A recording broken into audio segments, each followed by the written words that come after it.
به گاج میداد منو پاییز این شهر. یه روزایی هم که زمین فقط قافیه میزد، میشکستم کسی کاری نمیکرد، خوب حالم و دراگی نمیکرد. ای خودم به خودم نگاه تو آینه میکرد. ناامیدی یه روزایی میشه تا دست تومه، مگه میشه با این چیزا آدم شادم بمونه؟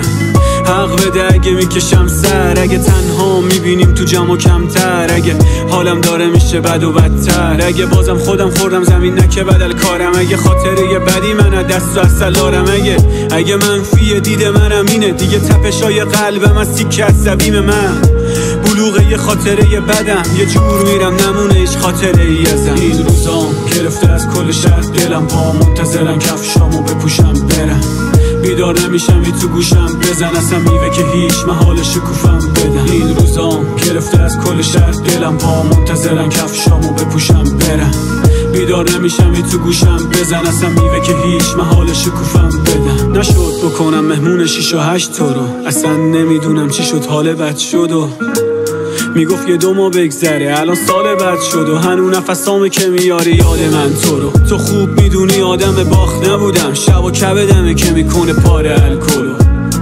این روزا یه جور خرابم که حال ندارم بکنم بهتون سلامم، تا کی میخواین بزنین به روح نیارم برید، هیچ کدومتون رو دوست ندارم برید منو بگیرید دوباره نادیده. رفیق چیه دور و برم خدام اضافیه، بودم عاشق همتون ولی بیزارم از خودم، گفتم دوباره میخوابم اگه بیدارم هم کنم. این روزا دوست دارم رو همه گلا لغت کنم، نه به کسی امید دارم نه به خدا توکلم.